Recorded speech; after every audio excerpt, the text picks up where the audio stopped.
Good evening, ladies and gentlemen.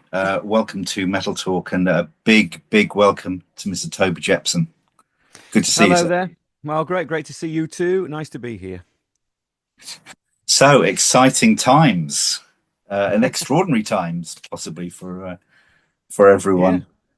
yeah, totally. It's been in the planning for quite a while. But it's like herding cats with a fork, trying to keep a band together. Yeah, And especially given the fact that the Little Angels have been, we've been split up 32 years or something, whatever it is, and only come back in the interim period, 13 whatever years ago it was, when we did the 2012 tour. So, but the great thing about that tour was it put us in mind of like, hey, we can do this again. We'd like to do this again. It was just a question of when. And of course, the when's the big one, really, because it's, everyone's got different lives. We've all been leading different lives. And I think quite a lot of tumultuous things happened over the last sort of 12, 13 years to all of us in lots of different ways. But we sort of sat down a couple of years ago and sort of thought, well, if we're going to do this, we want to do it properly, and we want to sort of correct some stuff and have a really good go at it. I mean, I think 2012 was a great tour, but it was really very emotional. That tour was built off the back and prompted by the death of Michael Lee, savage blow to us, and but it did get us all back together in a room, and so the emotions were very high on that tour, and I think we were just glad to be there. This time around it feels different. It feels a lot more, I think, solid. I think we feel that this won't be the only tour we'll do. We think there's other things that we would like to do, and weirdly, the planets have all kind of aligned. Everyone's kind of got gaps in their schedule over the next couple of years. There's various reductions in work processes and things like that are going on with all the guys in the band. And so it just seemed to be the right time. And it's a weird one because you can sit around talking about it. I mean, we started talking about it a couple of years ago, and like it really was jarring, and there was no way it was going to work, and this got in the way, and that got in the way, and then somebody got ill, and then this happened, and that happened, and it just felt like we were sort of like wading through treacle. But then the sort of skies cleared, and we sort of got talking about it again, and all of a sudden it was like nothing was getting in the way. Everything felt good. All the conversations we had felt positive. And so we just decided to push the green button, and here we are. That's all I can say, really. Yeah. excellent. So, when was the first time you guys got back in a room together? Obviously, since the 2012 2013 tour.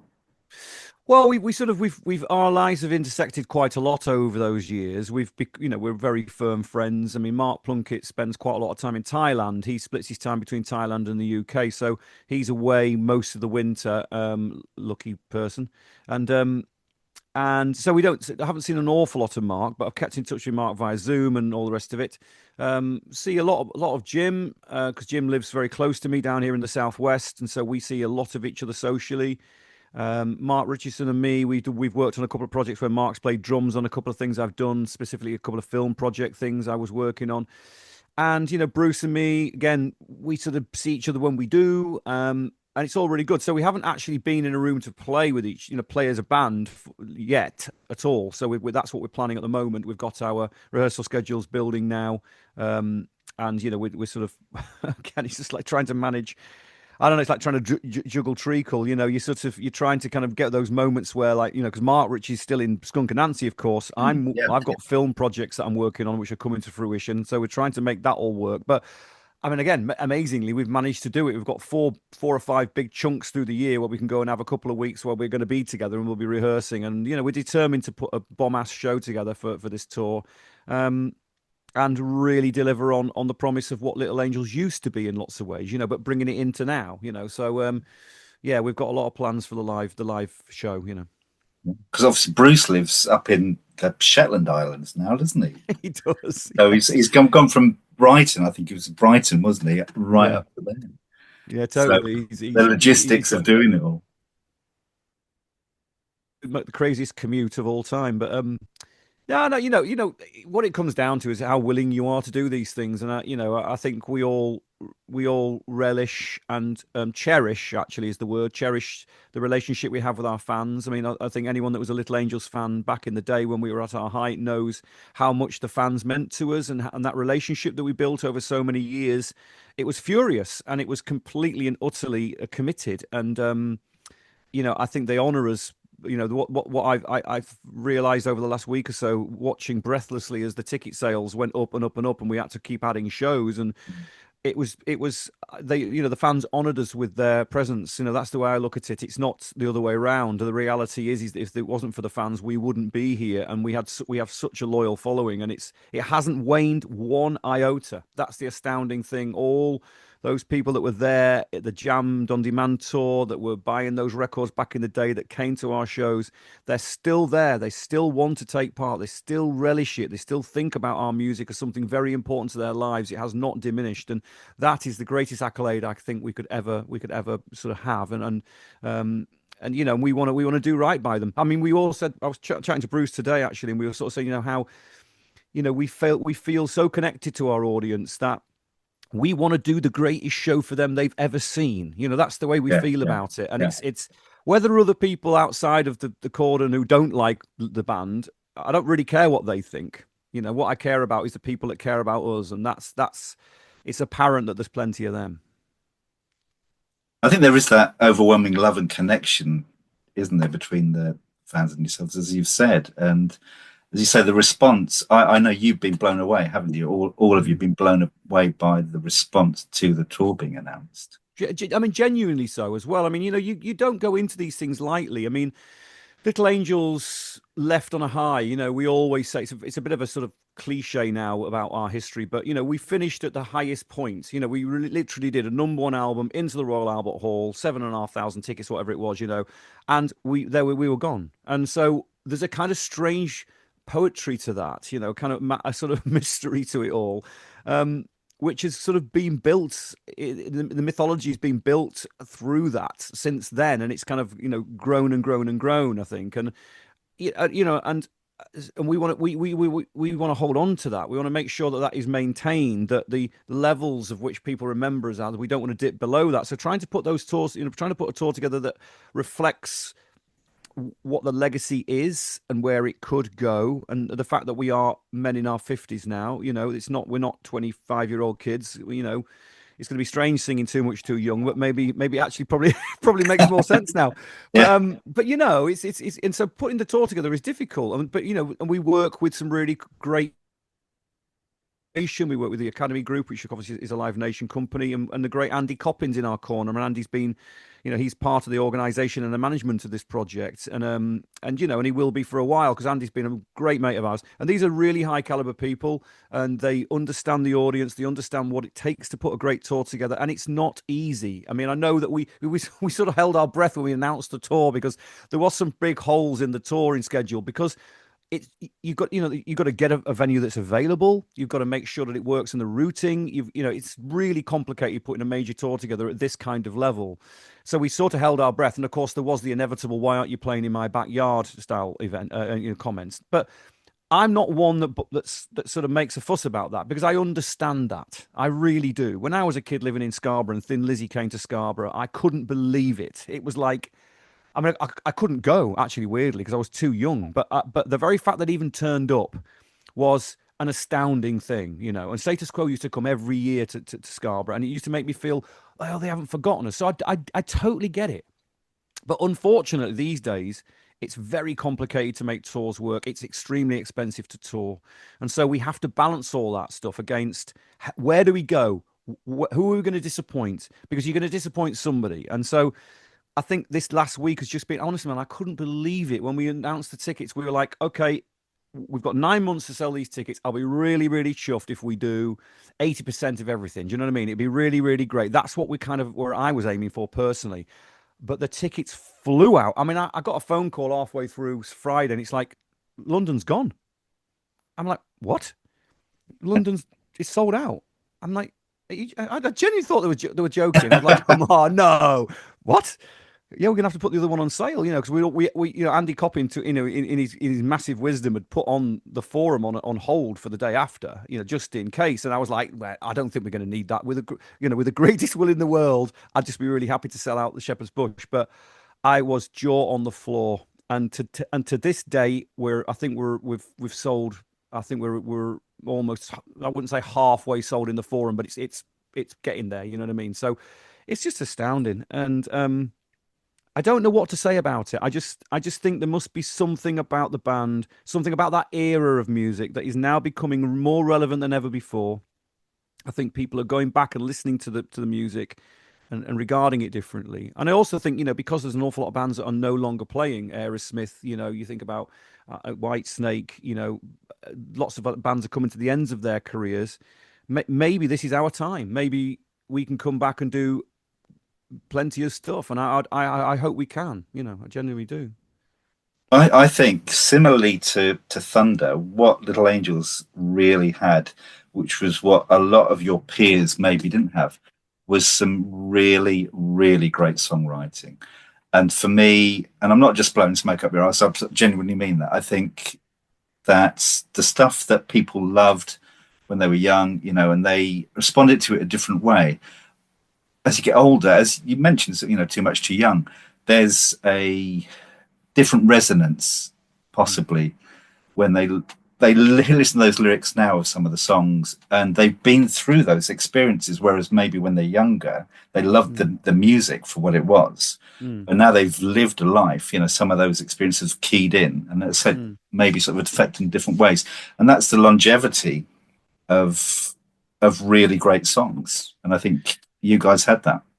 Well, thank you for saying that, and I think that is true. I think what the one thing that we tried to do from the very start was to be as honest and as authentic as we possibly could be. Now, when you're very young, when we first put the band together, we were 18 years old. You don't really know what you're doing. You haven't got lot of life experience, of course, and you're sort of really approximating it all. And you're standing on the shoulders of giants. For us, it was we lent into things like Queen and Van Halen and Bon Jovi because they were breaking at the time. As we started to put our band together, Bon Jovi, blew the doors off everything, and we wanted to be Bon Jovi. That's the truth. But we loved Def Leppard. We loved Boston. We were all into those sorts of bands, and so and all those bands are melodic bands. None of us were particularly into the harder stuff. We all loved Metallica and we all followed Metallica, and they were very much part of our listening tapes on the bus and stuff. But we knew what we were, but the principal idea of Little Angels was to talk about where we came from and where about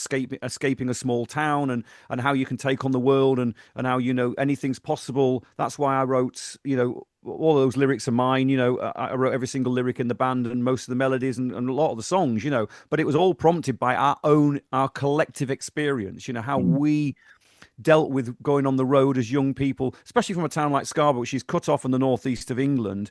We ended up becoming a big fish in a small pond until we got to London, and then of course all of a sudden you're faced with all these other amazing musicians and these bands, and you're no longer that, and so you've got to compete. You've got to be as good as them, and we had some amazing experiences along the way. We opened for Guns N' Roses, we opened for Tesla, we opened for Faith No More the first time all of those bands came through, and they all taught us valuable lessons. And we went back to Scarborough with our tail between our legs most of the time, back into the rehearsal room thinking, oh my goodness me, we've got to be as good as those bands. And so I think all of those things went into the music, and I think we've lived by that. Um, and the one thing that I always wanted to do as a songwriter was I've never been concerned by what other people think about my music. And I don't mean that to sound arrogant. You have to write the music for yourself as a songwriter. That's the principle. You have to do it for yourself. You have to please yourself first, and then you hope that it will please other people. And so, even though there were a lot of naysayers about Little Angels, we weren't the coolest band. We just weren't. So, but to our fans, what we were was we were speaking their own language. And I think that's why we've managed to maintain it, because we spoke that our fans' language. They were the same as us. They were the same age as us. They understood the same things. They'd come out of the same kinds of school. They knew the same kinds of streets in the towns. And that's where our authenticity came from. And I do believe the songs maintain that, and probably, like you say, resonate now more because you can reflect upon it. But we also, the key thing is that we got on the radio. We were a chart band, and that was much to the hatred of an awful lot of the rock press because it's always surprised me that you try and become successful, you get on the radio and you're all over the radio, and all of a sudden you're being slagged off by people for being popular, and it's a kind Yeah. of it's a very odd relationship. But it didn't hurt Bon Jovi. It didn't hurt Def Leppard, and it didn't hurt Whitesnake. And I always used to hang on to that. I used to think, no, the reality is this is our music. I'm not trying to ape anyone else now. I don't want to write songs like anyone else. I just want to write our songs. And if they work, they work. And if they don't, well, what can I do about that?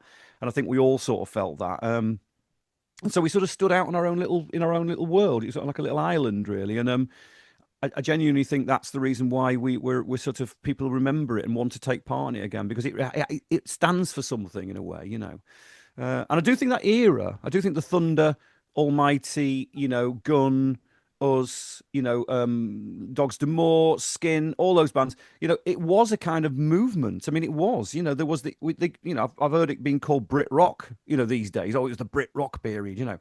Well, if we were part of that which I think we were, and we were one of the sort of main bands in that era. Then I'm really proud of that, and I think the fans remember that, because we definitely did attain heights that a lot of bands didn't because we got on the radio. I think that's the kind of key thing, really.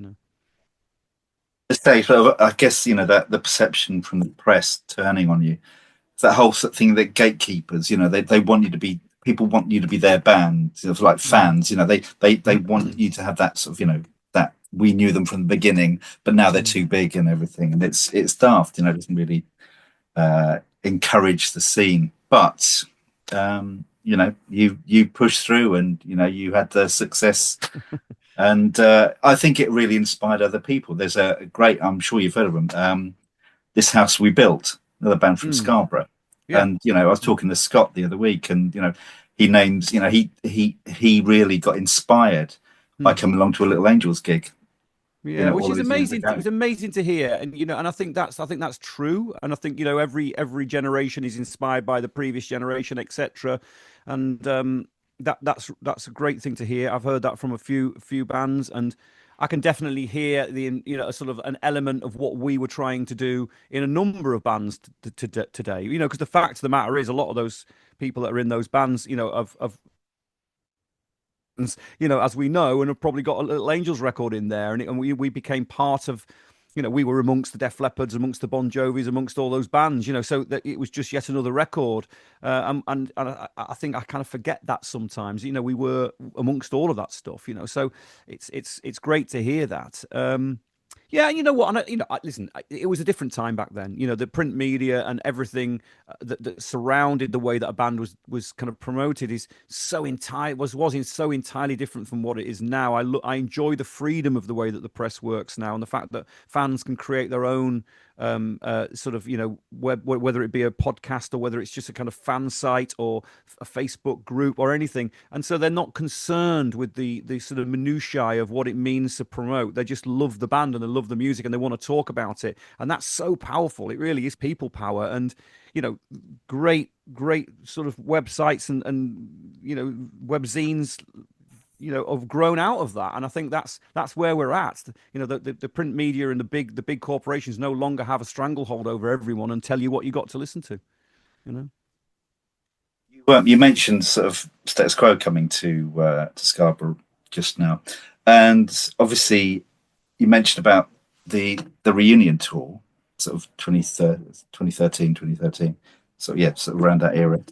And obviously you're saying you didn't really do things as you maybe wanted to then because it was emotional. And I just remembered, see, when Status Quo did the Frantic Four tour, that first set of dates was incredibly emotional for them, but Rossi just wasn't happy with it, so they went and did the other dates to another tour to actually try and sort of put stuff in more in balance. So what for you wasn't quite right with that tour?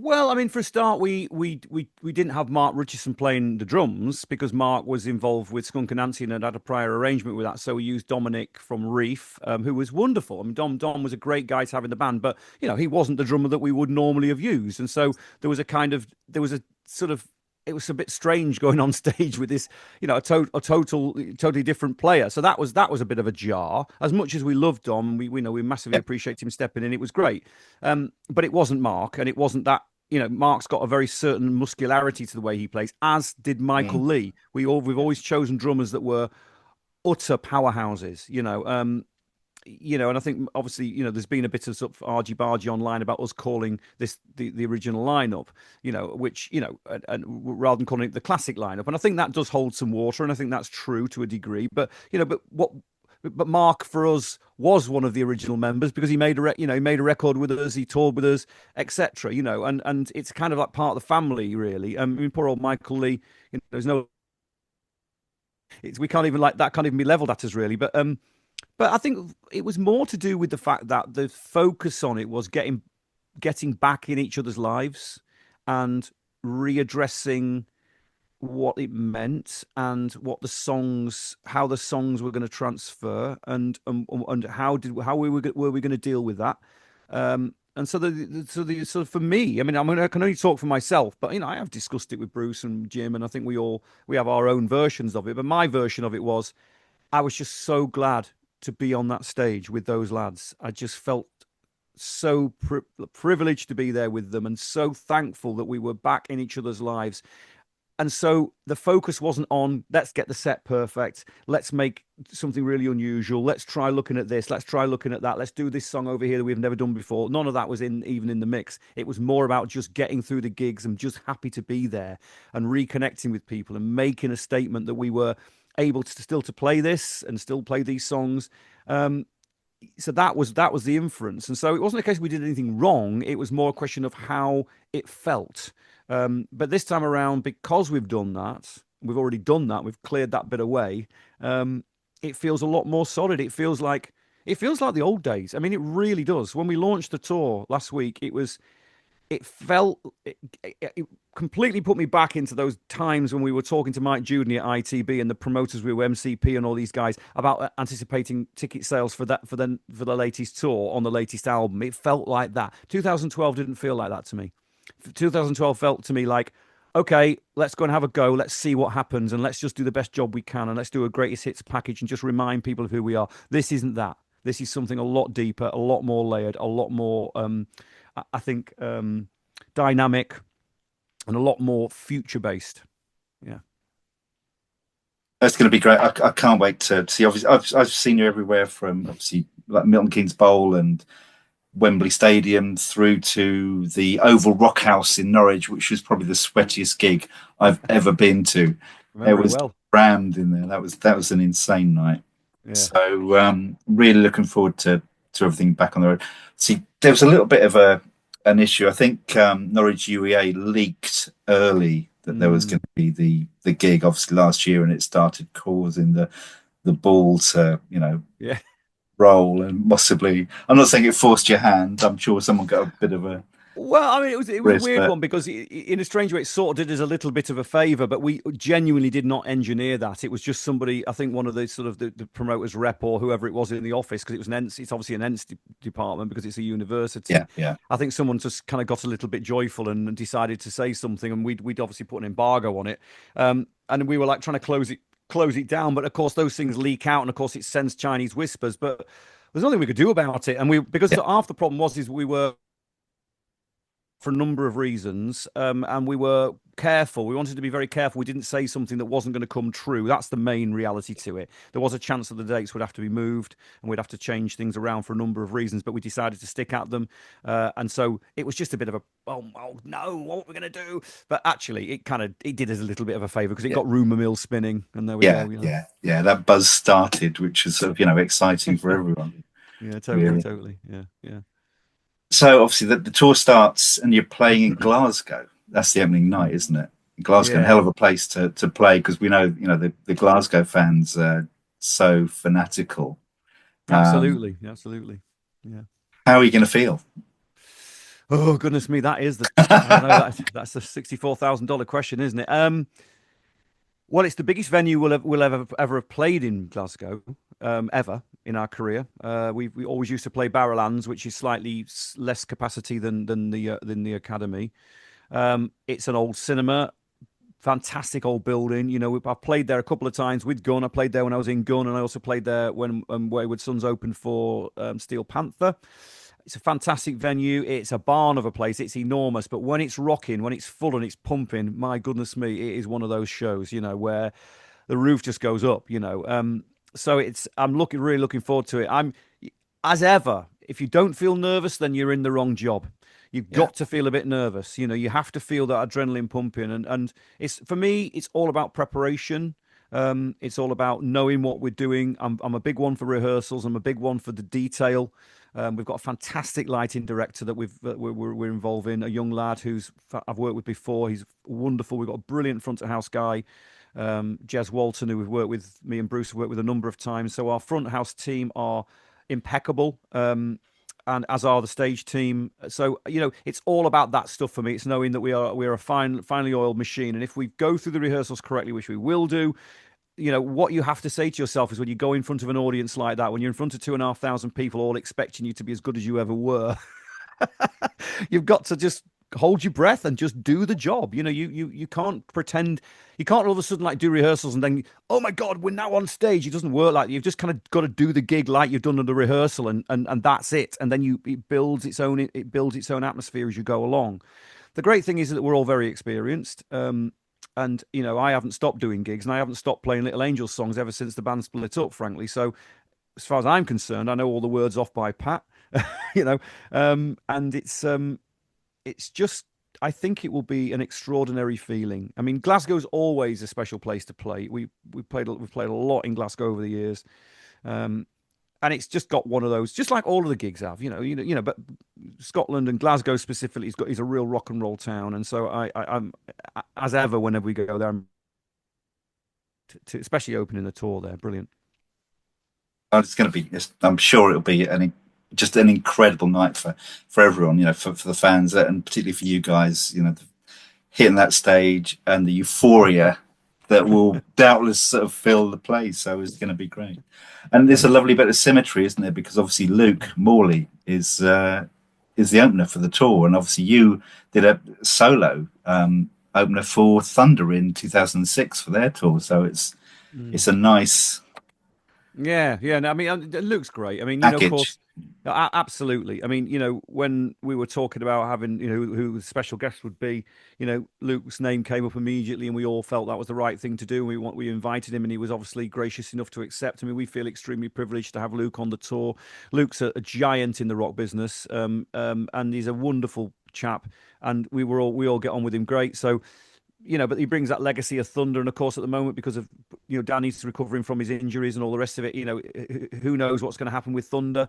I really sincerely hope they get a chance to go out and play again. But whilst we're waiting for that wonderful moment when they can return, we're delighted to have Luke with us, and I'm sure he'll play some Thunder tracks. And the man's a giant, Yeah, I'm such a big fan of him as a guitar player, and I think his solo record he put out last year was great, and I've got nothing but respect for the guy. So and of course I've got a couple of my mates playing in his band. I've got Dean Howard from Tapau, who used to play in my solo band. He's playing a second guitar for Luke. So it's like having a bit of a bit of my family around me, really, in lots of ways. And it just harks back to that great golden period of rock, yeah, to have Luke on that stage, and yeah, it's going to be great, man. I can't wait. So I'm getting goosebumps just talking about it, frankly. It'd be thrilling.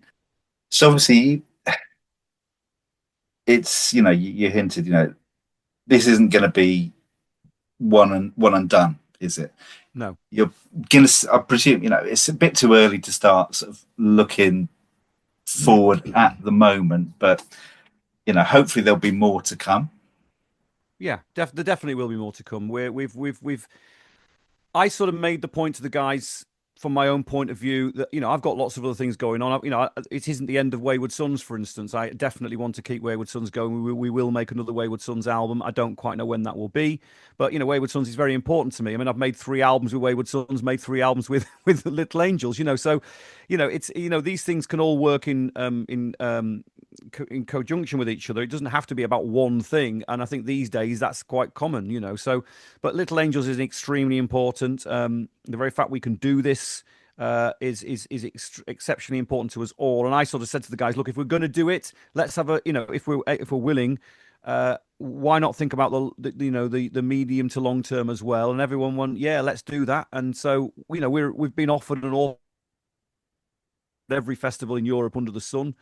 We're talking to various people. We've got some real big plans for that, and some great ideas. I think we've some real great offers from people.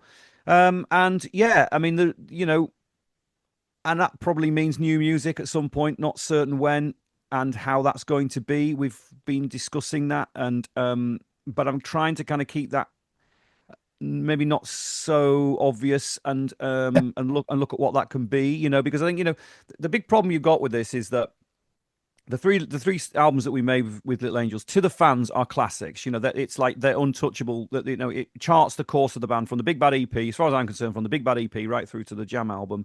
It's very distinctive periods of the band's history, and you can sort of see us growing through those records.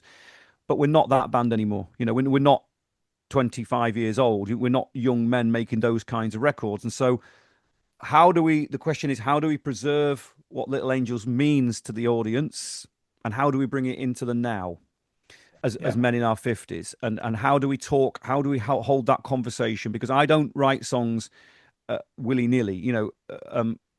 My songs and ultimately the band songs have to reflect who we are and have to reflect the times, and they have to make sense. But above all, with Little Angels, they have to be really optimistic, because most of our stuff was very, very optimistic, really, or at least searching the human condition. And so it's about trying to find that. What are the key things that make Little Angels tick that we can bring into the now, and can we make music that will equal, if not better, what we've done before? And so that's quite a tall order. Now we've got a bit of an idea. We've got a bit of a plan, which we're working on, but nothing is cast in stone. But I do think it would be kind of a little bit foolish not to have some kind of new music in the market if we're going to continue for the next 2 or 3 years. But I just don't know what it's going to be yet. It's all to play for. So exciting times. I cannot wait for the tour. Cannot wait to see you guys back on stage where you sort of, obviously all belong. Loved all the individual stuff you've done, but it's going to be great to just experience that thrill once again. As a punter, and I'm sure same for Yeah, you. no, thank you for saying that. And I think, we all feel that.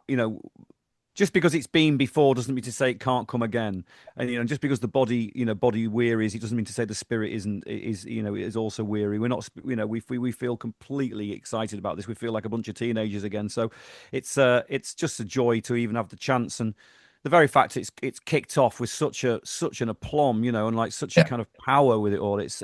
Honestly, and I'm not just saying it. It is blown us all away. We are all so surprised and grateful for it, and that's not being disingenuous. We absolutely genuinely mean that. It's like we don't expect anything. So one thing great about the guys, I think all of us, we've never had those expectations. We all feel that we're there because of the behest of the audience, and that's it. And so if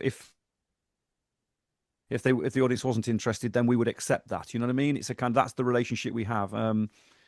But no, joyfully, it's the other way. It's exciting, really exciting. Yeah. That's a wonderful way to tie things up. So thank you again so much for your time, and looking forward to seeing you back on the road soon. Magic. Yeah. Thank you so much. And yeah, can't wait. See you on the road, as they say. Yeah. Take care, mate.